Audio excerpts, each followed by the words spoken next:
Buenos días, buenas tardes o buenas noches a todos.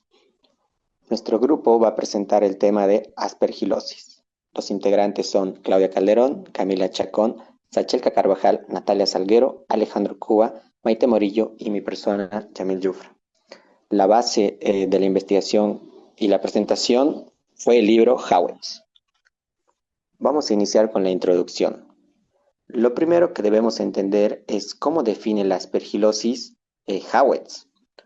Lo define no como una enfermedad única, sino como un conjunto de padecimientos causados por diversas especies de un mismo hongo, del género Aspergillus.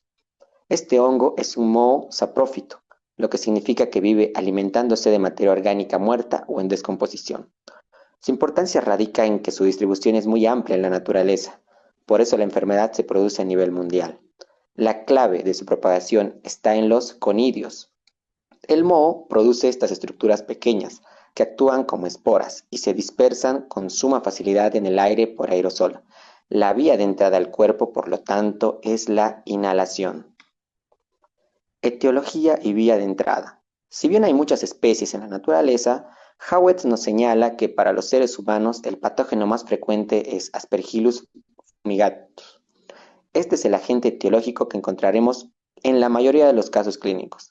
No obstante, es crucial tener en mente otras especies que también causan enfermedad, como Aspergillus flavus, Aspergillus niger, Aspergillus terreus y Aspergillus lentulus. La diferenciación de estas especies es vital para el tratamiento y será el tema que mi compañera tratará a continuación.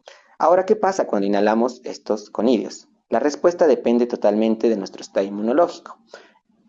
Estas características igual lo va a detallar mi otra compañera. Pasemos a ver las poblaciones en riesgo. Aquí nosotros dividimos en dos grandes grupos, el grupo de sujetos atópicos y el segundo grupo de inmunodeficientes. En el primer grupo de sujetos atópicos, podemos ver que después de inhalar los conidios, estas personas suelen presentar grandes reacciones alérgicas a los antígenos de las estructuras fúngicas. Esto se traduce, por ejemplo, en cuadros asmáticos o rinitis, es decir, en enfermedades alérgicas. Y en el segundo grupo de inmunodeficientes, es un grupo con mayor riesgo de desarrollar aspergilosis invasora, que se detallará luego. En estos pacientes, la capacidad de las células inmunes es muy fuerte para poder producir IFAS, que es muy importante. Como podemos ver, el destino del conidio depende del estado inmune, pero para poder identificar al invasor y diagnosticar correctamente, es imprescindible estudiar su estructura, que explicará mi compañera a continuación. Morfología e identificación. Bueno, las especies de Aspergillus son hongos que se caracterizan por su rápido crecimiento en los medios de cultivo, lo que les permite desarrollarse y colonizar superficies de manera veloz, algo que es importante cuando los estudiamos en el laboratorio. Estos hongos producen hifas aéreas, que son estructuras filamentosas que se elevan sobre el medio de cultivo y que sirven como soporte para las estructuras reproductivas llamadas conidios, que son las unidades de dispersión del hongo. Los conidioforos son prolongaciones largas que terminan en vesículas. Estas vesículas actúan como una especie de plataforma donde se forman las fiálidas, que son células especializadas encargadas de producir los conidios en forma de cadenas ordenadas.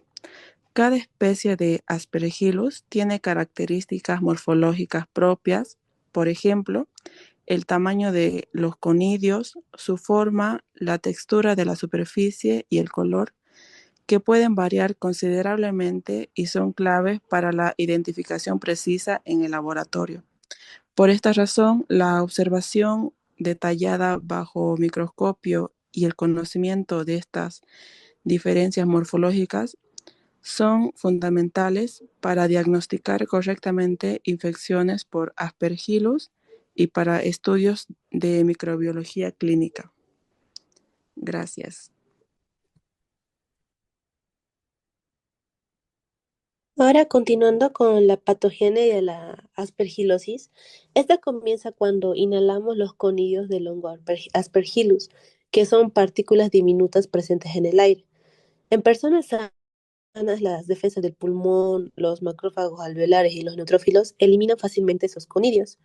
Pero cuando el sistema inmune está debilitado, como en pacientes con leucemia, trasplante o tratamiento con corticoides, esas defensas no logran controlarlos. Los conidios entonces germinan dentro de los pulmones y producen hifas que invaden el tejido pulmonar. Y en algunos casos esas hifas penetran los vasos sanguíneos, provocando trombosis, necrosis y hasta la diseminación del hongo a otros órganos como el cerebro o los riñones. Si existen cavidades pulmonares por otras enfermedades, como tuberculosis previa, el hongo puede crecer dentro formando un aspergiloma, también llamado como bola fúngica. Y dependiendo del sistema inmunitario de la persona, la enfermedad puede presentarse como una simple reacción alérgica o evolucionar de una forma grave e invasiva. En resumen, la patogenia de la aspergilosis refleja la lucha entre el hongo y las defensas del cuerpo, y el resultado depende de cuál de los dos logre imponerse. Ahora continuamos. Bueno, la aspergilosis tiene varias formas clínicas y una de las más importantes son las formas alérgicas. En personas atópicas, es decir, que tienen tendencia a desarrollar alergias, el contacto con los antígenos del aspergillus hace que el cuerpo produzca anticuerpos del tipo IgE, lo que puede desencadenar una reacción asmática inmediata. En otros casos, los conidios del hongo llegan a germinar y las hifas colonizan el árbol bronquial, pero sin invadir el tejido pulmonar. Esto se conoce como aspergilosis broncopulmonar alérgica o ABPA. Clínicamente se caracteriza por asma, dificultad para respirar, infiltrados pulmonares recurrentes que pueden verse en las radiografías, eosinofilia y dos tipos de hipersensibilidad, la tipo 1 que es inmediata y la tipo 3 que es la de Artus. Además, los pacientes pueden eliminar esputo con aspergillus y tener anticuerpos precipitantes en suero. Si la exposición es muy alta, incluso una persona sana puede desarrollar una alveolitis alérgica extrínseca, o sea, una inflamación del pulmón causada por esta reacción inmune. Otra forma clínica importante es el aspergiloma. Esto ocurre cuando los conidios del aspergillus llegan a una cavidad pulmonar que ya existía, por ejemplo, en personas que tuvieron tuberculosis, sarcoidosis o enfisema. Ahí el hongo germina y forma una masa micótica dentro de la cavidad. Algunos pacientes no presentan síntomas, pero otros pueden tener tos, dificultad respiratoria, pérdida de peso, fatiga y en algunos casos hemoptisis, o sea, tos con sangre. Generalmente el aspergiloma no invade los tejidos cercanos, es decir, no es una forma invasora. Además, los aspergilos también pueden causar infecciones localizadas fuera del pulmón, como en los senos paranasales, el conducto auditivo, la córnea o incluso en las uñas, produciendo una colonización extrapulmonar. Continuemos.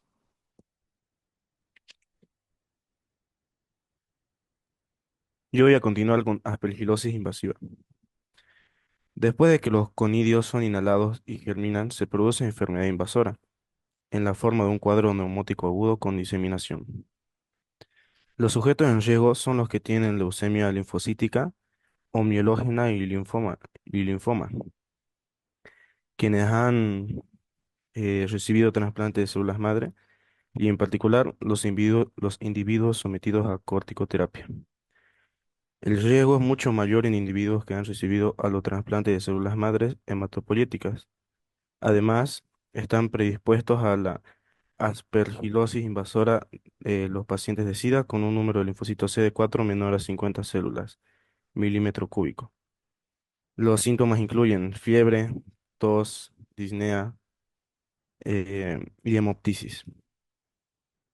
Las hifas invaden el interior y las paredes de los vasos sanguíneos y originan trombosis, infarto y necrosis. Desde los pulmones, la enfermedad puede propagarse al tubo digestivo, los riñones y el hígado, el cerebro u otros órganos, y producir abscesos y lesiones necróticas. Si no se emprende con rapidez el tratamiento, el pronóstico de personas con aspergilosis invasora es grave. Los individuos con una enfermedad primaria que deteriora con menor intensidad sus defensas pueden al final presentar aspergilosis pulmonar necrosante crónica, que es un cuadro menos grave. Gracias. Siguiente. Bien, vamos a continuar con las pruebas de laboratorio, comenzando con las muestras, examen microscópico y cultivo. Vamos a mencionar como pruebas al esputo, muestras de vías respiratorias y tejido pulmonar por biopsia. En este caso, el esputo es la mucosidad que se expulsa al toser desde la tráquea a los pulmones. El tejido pulmonar por biopsia. Básicamente es un fragmento pequeño del pulmón que se toma con una aguja o durante la cirugía para examinarlo. Esto permite ver la infección directamente en el tejido y confirmar la invasión por hifas.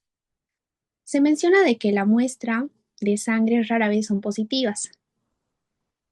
Se menciona de que el Aspergillus casi nunca se encuentra en los hemocultivos. La infección suele ser localizada en el pulmón y no circula mucho en la sangre. Luego tenemos técnicas de examen directo. El examen del esputo con KOH o calcoflor, que en este caso KOH es el hidróxido de potasio, que es una solución química que se usa en el laboratorio para preparar el esputo. Luego hablamos del calcoflor blanco, que bueno, es un tinte fluorescente que se adhiere a componentes de la pared celular fúngica como la quitina, que bajo la luz ultravioleta las hifas se iluminan, lo que hace más fácil detectarlas en muestras. Bueno, cuando hablamos de hallazgos microscópicos característicos, las hifas de especies de Aspergillus son hialinas, tabicadas y de ancho uniforme en promedio a 4 micras. En este caso, ¿qué son las hifas? Bueno, son filamentos largos, ramificados, que ya los había mencionado. Son hialinas, eso significa que son translúcidas y no pigmentadas. Son tabicadas porque, bueno, tienen tabiques, separaciones transversales que las dividen en secciones. Mencionamos también el crecimiento y cultivo. Las especies de Aspergillus proliferan en términos de días, en casi todos los medios a temperatura ambiental. Cuando hablamos de la serología, se realiza la prueba intradérmica de precipitinas contra Aspergillus fumigatus, que bueno, es una prueba cutánea en la que se inyecta una pequeña cantidad de antígeno, que es el fragmento del hongo, en la piel para ver si hay una reacción local mediada por anticuerpos del tipo precipitina. Por lo general es positiva en más del 80%. Ahora sí, continuamos. Bueno, continuando con el tratamiento, el tratamiento de aspergiloma depende de la forma de la enfermedad. En general se usa itraconazol y anfotericina B, y en algunos casos puede requerir cirugía. Cuando la infección es invasora, se necesita actuar rápido con anfotericina B en su forma lipídica o con voriconazol, que son más eficaces. En ciertos hospitales, específicamente donde hay pacientes con leucemia, se han encontrado cepas resistentes, como el Aspergillus terreus y el Aspergillus flavus, y para estos casos se usa mayormente posaconazol. En las formas crónicas o menos graves se pueden tratar con itraconazol o voriconazol, y las formas alérgicas se manejan con corticoides o cromoglicato sódico. Continuando con la epidemiología, el control de la profilaxis, el aspergillus afecta principalmente a personas con defensas bajas o que están hospitalizadas por enfermedades graves. Por eso es muy importante reducir la exposición a los conicidios del hongo, especialmente en pacientes con riesgos de aspergilosis alérgica o invasora. En las unidades de trasplante de células madres se aplican varias medidas preventivas, como el uso de filtros de aire y sistemas de aire acondicionados controlados.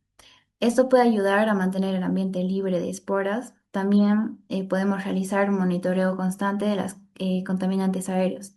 Se limita el número de visitantes y se mantiene a los pacientes aislados para evitar cualquier contacto con el hongo. Además, en algunos casos se usa una profilaxis, es decir, una prevención con dosis pequeñas de antifúngicos como la anfotericina B y el itraconazol para proteger a las personas más vulnerables y prevenir el desarrollo de aspergilosis invasora. Muchas gracias.